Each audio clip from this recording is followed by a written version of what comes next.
بسم اللہ الرحمن الرحیم۔ السلام علیکم۔ جو آج میں یہ لے کر آئی ہوں ویڈیو، وہ گاس اور سرسوں کے تیل کا عمل ہے، یعنی اس عمل سے انشاءاللہ یرقان یقینی ختم۔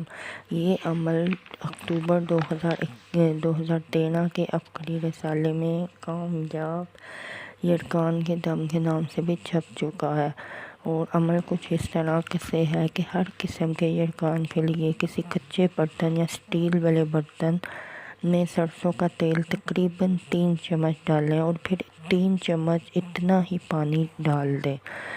پھر گاس جو عموماً کھیت یا نہر کے کناروں پر لگی ہوتی ہے، لمبی ہوتی ہے، جو گاس لگی ہوتی ہے نا، کھیت نہر ان کناروں پر لگی ہوتی ہے، وہ گاس یا پھر کوئی بھی گاس لے کر مریض کو کہیں کہ وہ اس برتن میں جو تیل ہے اس پر نظر رکھے، اور دم کرنے والا سورۃ قریش مع تسمیہ کو 3 بار پڑھے، ساتھ گاس کو اور تیل کو بھی گھماتا رہے، کبھی دائیں کبھی بائیں، یعنی مریض کی نظر تیل پر ہی رہنی چاہیے۔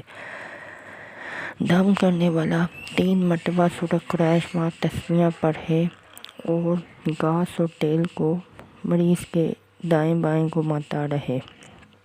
الحمدللہ یہ عمل 3 دن کیا۔ اس عمل کی برکت سے رات کو جو منہ سے خون آ رہا تھا وہ بھی آنا بند ہو گیا اور بخار اتر گیا۔